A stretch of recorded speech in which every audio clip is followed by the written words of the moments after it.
नमस्कार,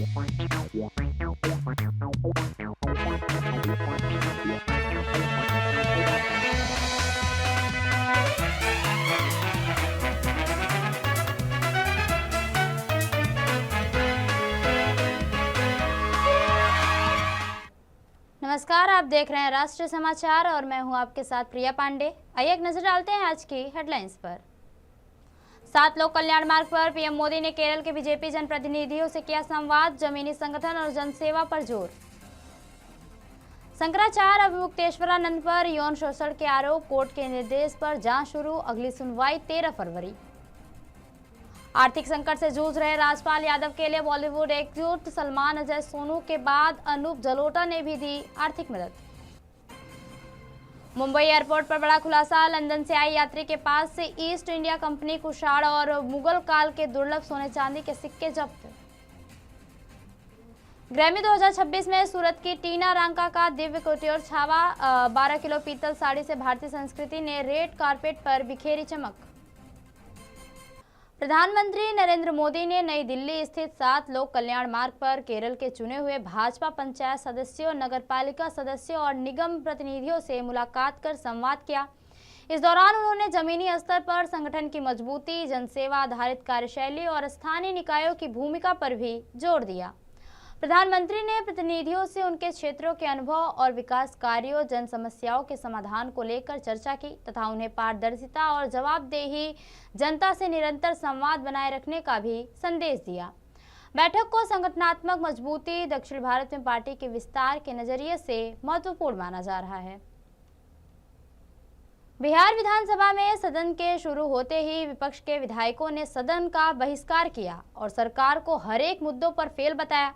इन्हीं मुद्दों पर आरजेडी के विधायक और वरिष्ठ नेता भाई वीरेंद्र से खास बातचीत की हमारे सहयोगी एसके राजीव ने।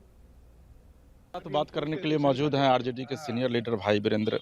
लगातार आप लोग सदन का बहिष्कार कर रहे हैं। लगातार नहीं कर रहे हैं, आज सदन का बहिष्कार करना उचित था। इसलिए सदन बना हुआ है बिहार के आम आवाम की आवाज है हम लोग, और हम प्रतिपक्ष के सदस्य हैं और हमारा काम है बिहार में जो कानून व्यवस्था है और जिस तरह से लड़कियों के साथ, महिलाओं के साथ बलात्कार हो रहे हैं और हत्या हो जा रही है, उसको न्याय नहीं मिल पा रहा है। चाहे वो नीट छात्रा का मामला हो, चाहे छपरा में और मुजफ्फरपुर में, दरभंगा में, हमारे मनेर विधानसभा क्षेत्र में न्याय नहीं मिल पा रहा है और सरकार मूक दर्शक बनी हुई है, हाथ पर हाथ धरकर बैठी हुई है और केवल कहती है यहाँ न फंसाया जाता है न बचाया जाता है, सुशासन बाबू की सरकार है। और आप पत्रकार लोग भी उनकी बात को चलाते रहते हैं कि सुशासन बाबू की सरकार है। कैसा सुशासन?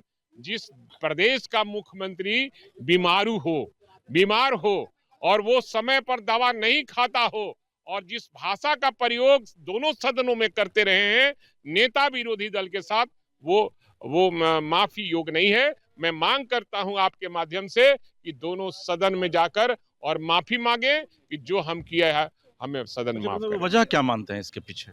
तबीयत खराब चल रही है, किसी की तबीयत खराब हो सकती है, समय पर दवा उनको नहीं देने दे रहा है। दिल्ली में बैठे कुछ लोग हैं और बिहार में बैठे कुछ लोग हैं, उनको समय पर दवा नहीं। बीजेपी की तरफ इशारा कर रहे हैं कि इसका है नहीं जानते। चलो देखिए, हमारे साथ भाई वीरेंद्र हैं जिनका ये साफ कहना है कि बिहार के मुख्यमंत्री नीतीश कुमार की जो मानसिक स्थिति है वो कहीं ना कहीं से ठीक नहीं है और इसके पीछे कुछ खास लोग हैं जो कि नीतीश कुमार को अब राजनीति में पूरी तरीके से सक्रिय नहीं रखना चाहते और यही वजह है कि आरजेडी जो है वो सदन से लेकर सड़क तक इस मामले को लेकर संघर्ष कर रही है।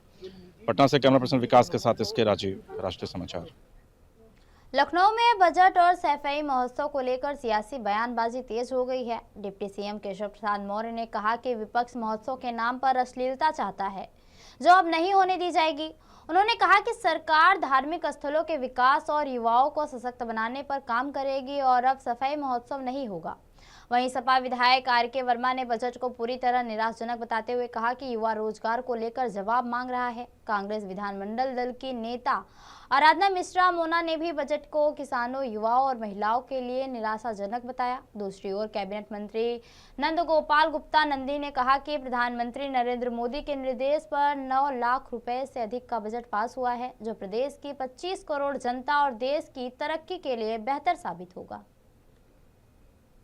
चर्चा तो होती है, चर्चा हो रही है, चर्चा होगी। अभिभाषण शानदार था, उपलब्धियां सरकार की शानदार है। महामहिम जी ने उस उपलब्धि को सदन में रखा है और दोनों सदनों के माननीय सदस्य उस पर चर्चा कर रहे हैं और चर्चा के आधार पर कई निष्कर्ष निकलते हैं। निष्कर्ष के आधार पर निर्णय होते हैं, निर्णय के आधार पर विकास की योजनाएं बनती। विपक्ष कह रहा है कि जो बजट है वो कागजी बजट है, इसका कोई देखिए, विपक्ष चाहता है सैफई में महोत्सव के नाम पर वहां पर अश्लीलता करें, तो अब वो नहीं हो सकता है। अब प्रदेश में धार्मिक पर्यटन होगा, अन्य पर्यटक आएंगे, अब रोजगार के अवसर होंगे, इंडस्ट्रियां लगेंगी, गरीब कल्याण के लिए काम होगा, महिला सशक्तिकरण के लिए काम होगा, युवाओं के उज्जवल भविष्य के लिए काम होगा, अन्नदाताओं को संपन्न बनाने का काम होगा, लेकिन अब सैफई महोत्सव नहीं होगा। आदरणीय प्रधानमंत्री जी के कुशल मार्गदर्शन में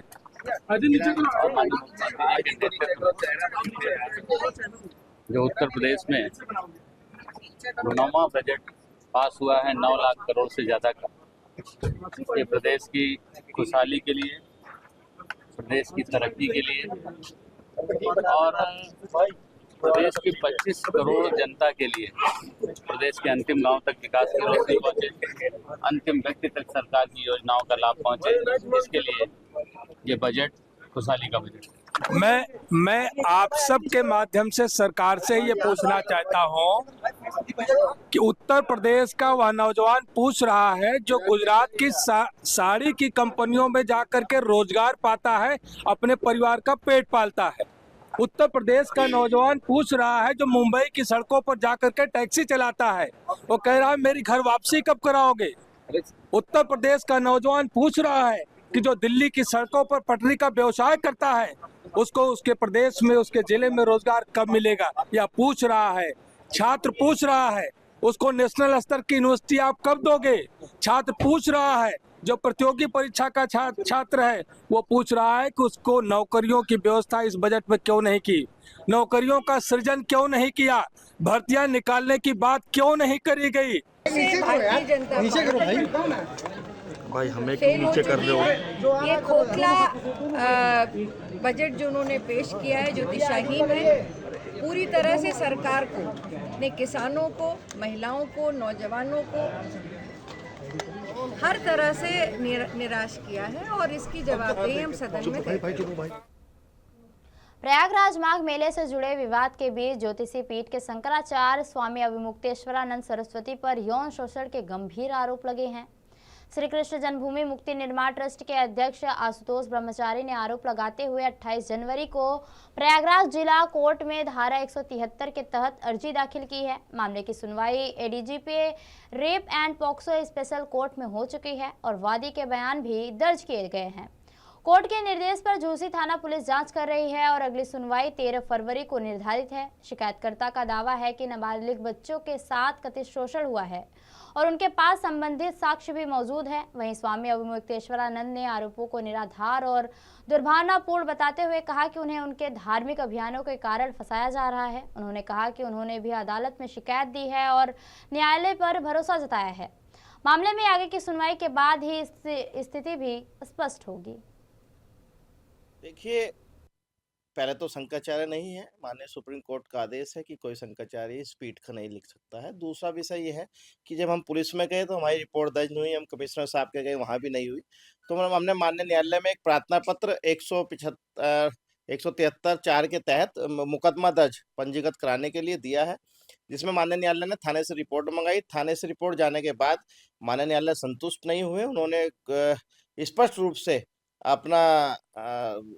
से पुलिस कमिश्नर से पूछा है और जांच बिठा दी है। 9 बिंदुओं पर जांच बिठाई है। कितना बड़ा अपराध होने के बाद भी आपने मुकदमा पंजीकृत क्यों नहीं किया है।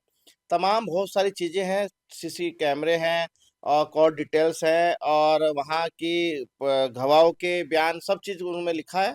उसके बाद 13 तारीख को उन्होंने सुनवाई रखी है उसके बाद हमें उम्मीद है माननीय न्यायालय से कि हमारा मुकदमा पंजीकृत हो। बात यह है कि चारों शंकराचार्य बैठेंगे जब समय आएगा। अभी तो हमारे ऊपर आरोप लगाए गए हैं, हम उनका प्रमाण प्रस्तुत कर चुके हैं। दूध का दूध पानी का पानी, महीना 2 महीने में न्यायालय करेगा। बहुत देर थोड़े लगेगी इस तरह के एक्ट में।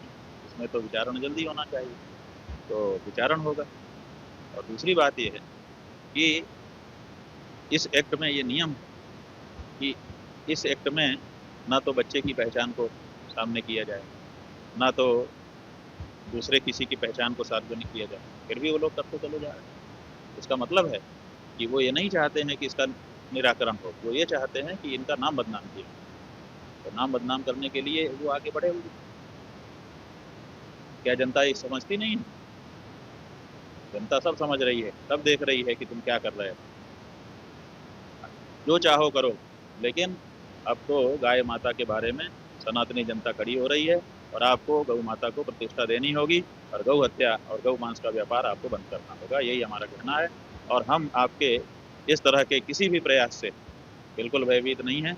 हम आगे बढ़ते चले जाएंगे और दृढ़ता के साथ। जितना हमारे ऊपर आप इस तरह के झूठे आरोप लगाओगे और हमको दबाने की कोशिश करोगे, उतना ही हमारा मनोबल बढ़ेगा और हम इस बात को उठाएंगे।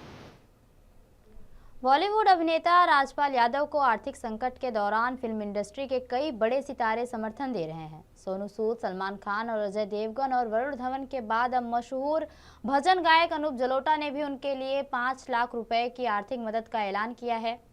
अनूप जलोटा ने कहा कि कलाकारों को मुश्किल समय में एक दूसरे का समर्थन करना चाहिए। राजपाल यादव लंबे समय से दर्शकों को हंसाते आए हैं और इंडस्ट्री के कलाकारों का यह समर्थन एकजुटता की मिसाल भी माना जा रहा है। सोशल मीडिया पर भी फैंस लगातार उनके समर्थन में प्रतिक्रिया दे रहे हैं और जानकारी के अनुसार राजपाल यादव ने 2010 में फिल्म अता पता लापता बनाने के लिए करीब 5 करोड़ रुपए का कर्ज लिया था, लेकिन फिल्म फ्लॉप होने के बाद वह कर्ज चुका नहीं पाए और चेक बाउंस और कर्ज न चुकाने के मामले में कोर्ट तक मामला गया और उन्हें जेल की सजा भी हुई। सुनिए अनूप जलोटा ने क्या कहा। मैं अभी अमेरिका में हूँ, कुछ कॉन्सर्ट्स यहाँ करने आया हूँ और यहाँ मुझे पता लगा कि हमारे मित्र राजपाल यादव को जो कष्ट पहुँचा है उसे फिर से जेल जाना पड़ा है।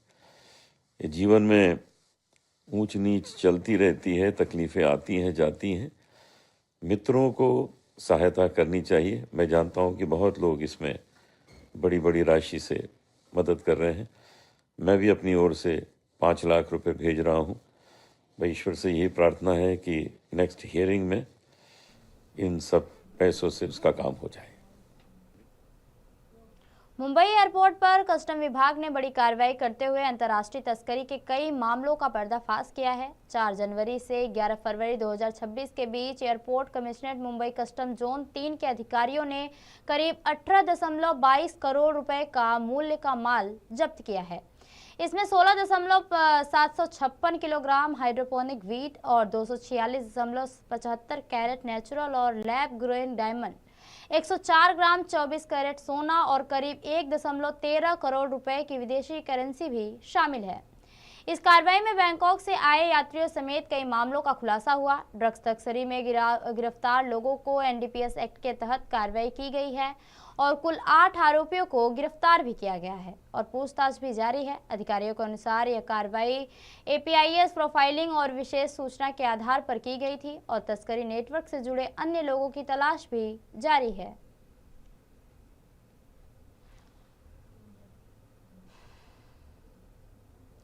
सूरत में वायरल वीडियो मामले में चर्चित नाम चिराग गोटी के खिलाफ चौक बाजार पुलिस ने बड़ी कार्रवाई करते हुए गंभीर धाराओं में एफआईआर दर्ज की है। जिग्नेश व्यास की शिकायत के आधार पर दर्ज मामले में फिरौती, धमकी, मारपीट और अपहरण जैसी संगीन आरोप शामिल हैं। वायरल वीडियो में जिग्नेश व्यास के साथ मारपीट का दृश्य भी सामने आया था, जिसके बाद उन्होंने पुलिस में शिकायत दी। जांच में चिराग गोटी के साथ निरांत, घनश्याम और रवि युवराज समेत अन्य लोगों के नाम भी सामने आए हैं, जबकि कुछ अज्ञात आरोपियों की पहचान की जा रही है। शिकायत के अनुसार 15 अक्टूबर 2021 को व्यापार के नाम पर 2 लाख रुपए की फिरौती मांगी गई और 10 लाख रुपए से भरा बैग छीन लिया गया। वहीं 24 अक्टूबर को कथित तौर पर ऑफिस से अपहरण कर मारपीट की गई, जिसका वीडियो बाद में वायरल हुआ। पुलिस ने बताया कि चिराग गोटे के खिलाफ पहले भी कई मामले दर्ज हैं। फिलहाल मामले की गहन जांच जारी है और आगे के खुलासे की भी संभावना जताई जा रही है। चिराग गोटे के जिसको एनडीपीएस के गुना में जो कोर्ट में सरेंडर हुआ है उसकी धरपकड़ की गई है और अलग अलग सोशल मीडिया प्लेटफॉर्म पे अलग अलग वीडियोस जो वायरल हुए। इसका एक फरियादी है जिग्नेश व्यास करके, जिसको उसने सोफे पे बाजू में बिठा के वो रोता हुआ दिखता है और वहाँ पे उसको 2 चांटे मारते हैं, ऐसा एक वीडियो वायरल हुआ है। तो ये जो जिग्नेश व्यास है उसकी कल चौक बाजार में एक एफआईआर दाखिल की गई हो। जो एफआईआर है वो दाग धमकी, मारामारी, अपहरण और फिरौती की है।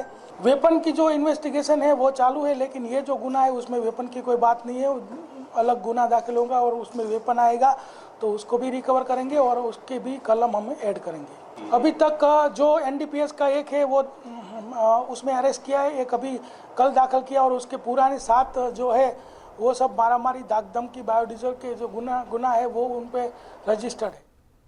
मुंबई एयरपोर्ट पर कस्टम विभाग ने पुराने और ऐतिहासिक सिक्कों की तस्करी का अनोखा मामला पकड़ा है। 10 फरवरी 2026 को airport commissioner Mumbai custom zone 3 के अधिकारियों ने वर्जिन अटलांटिक की फ्लाइट से लंदन से आए एक यात्री से सिक्के जब्त किए। जब्त सिक्कों में 12.37 ग्राम के सोने का सिक्का शामिल है, जो east India company Bengal presidency का गोल्ड मोहर है और मुर्शिदाबाद में मिंट में शाह आलम द्वितीय के नाम पर जारी किया गया था।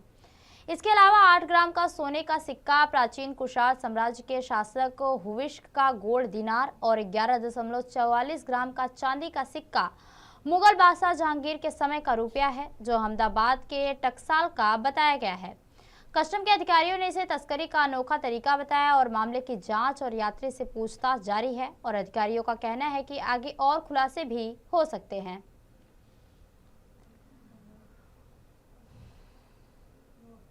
ऊर्जा संशोधन बिल और निजीकरण के विरोध में देशव्यापी हड़ताल के तहत लखनऊ में बिजली कर्मियों ने जोरदार प्रदर्शन किया। शक्ति भवन मुख्यालय पर धरना देते हुए कर्मचारियों ने गेट बंद कर विरोध जताया और निजीकरण नहीं चलेगा जैसे नारों से परिसर गूंज उठा।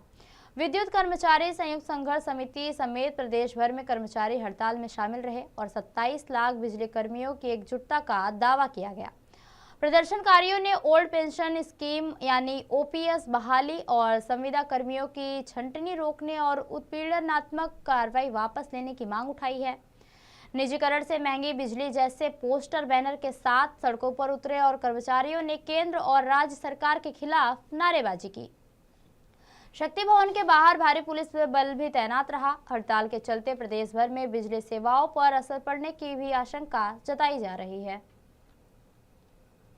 बिजली कर्मचारी आज केवल उत्तर प्रदेश में ही नहीं, सारे देश के लाखों बिजली कर्मचारी आज सड़कों पर निकल आए और बिजली कर्मचारियों की मुख्य मांग यही है कि इलेक्ट्रिसिटी अमेंडमेंट बिल और नेशनल इलेक्ट्रिसिटी पॉलिसी जो निजीकरण का दस्तावेज है उसे वापस लिया जाए। और सारे देश के बिजली कर्मचारी अब यह मांग कर रहे हैं, केवल उत्तर प्रदेश के नहीं, कि पूर्वांचल विद्युत वितरण निगम और दक्षिणांचल विद्युत वितरण निगम के निजीकरण का जो फैसला है उसको रद्द किया जाए।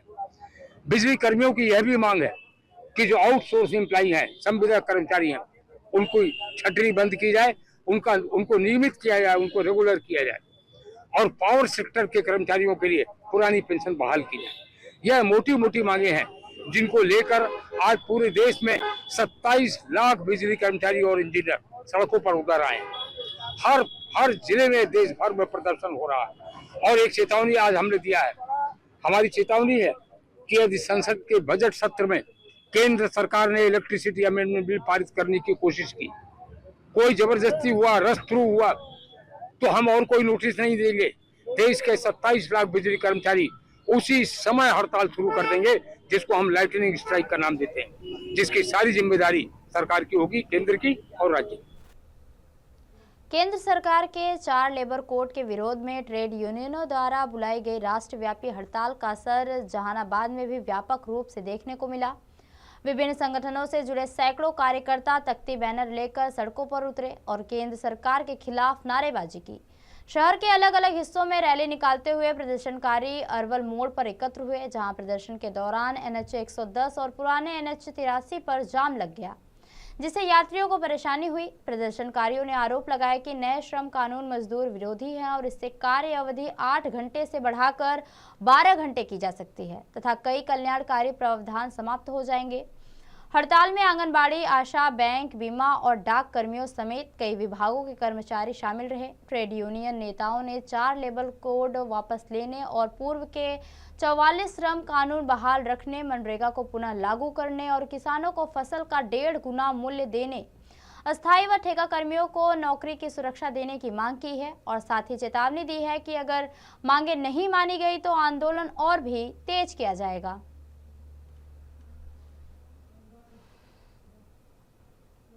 जामताड़ा में राष्ट्रीय आम हड़ताल का व्यापक असर देखने को मिला, जहां केंद्रीय श्रमिक संगठनों एवं खेत ग्रामीण मजदूर संगठनों और मनरेगा संघर्ष मोर्चा के आह्वान पर कार्यकर्ता सड़क पर उतरे और सरकार के खिलाफ जमकर नारेबाजी की। हड़ताली संगठनों ने 4 श्रम संहिताएं वापस लेने, मनरेगा को पूर्ण बहाल करने, नया बीजेपी विधेयक और बिजली विधेयक 2025 रद्द करने तथा फसलों पर एमएसपी की कानून गारंटी की मांग उठाई। सदस्य चंडी दासपुरी ने कहा कि यह आंदोलन मजदूरों, किसानों और बेरोजगारों के अधिकारियों की रक्षा के लिए है। प्रदर्शनकारियों ने न्यूनतम वेतन 26,000 रुपये प्रतिमाह, 10,000 रुपये पेंशन, सरकारी रिक्त पदों पर भर्ती और स्कीम कर्मियों को अस्थायी करने की भी मांग की है। इंडिया यानी पूरे भारत में 10 श्रमिक संगठनों के संयुक्त मोर्चा के द्वारा स्ट्राइक बुलाई गई है। पूरे देश भर में आज ये हड़ताल जारी है। सारे बैंकिंग उद्योग बंद है, कल कारखाने बंद है। ग्रामीण जनता को आंशिक बंदी के कारण आज हम लोग ये सड़क पर उतरे हैं। मोदी सरकार ने 4 भयंकर हमले हम लोगों के देश की जनता पर कर दिया है। बीज विधेयक लाकर, बिजली विधेयक लाकर, 4 लेबर कोड को लागू कर और मनरेगा को हटा करके आम जनता पर ये जो हमले बोले हैं, जिसके चलते बेरोजगारी बढ़ेगी, महंगाई बढ़ेगी, भ्रष्टाचार और बढ़ेगा और विदेश से जो डील किया अमेरिका के साथ, जिसके चलते हमारे देश के किसानों को भारी आफत में पड़ना होगा। इन सारी गलत नीतियों के विरोध में आज पूरे राष्ट्रव्यापी ये आंदोलन चल रहा है। पूरे जगह जगह पर लोग अपने झंडा बैनर को लेकर के आंदोलन कर रहे हैं। हमारे जामताड़ा के भी हमारे संयुक्त मंच के आह्वान पर ये बंद बुलाया गया, ये हड़ताल बुलाया गया है। सारे आज बैंक बंद है जामताड़ा के। आज हमारे ग्रामीण जनता भी सड़क पर उतरे हैं। आप तमाम हमारे राहगीरों से अपील है, अनुरोध है, आप लोग अपने भविष्य के लिए, अधिकार की सुरक्षा के लिए आज की इस बंदी को समर्थन दे। इनकलाब जिंदाबाद। तो ये थी अब तक की खास खबरें और खबरों के लिए बने रहिए राष्ट्रीय समाचार के साथ। नमस्कार।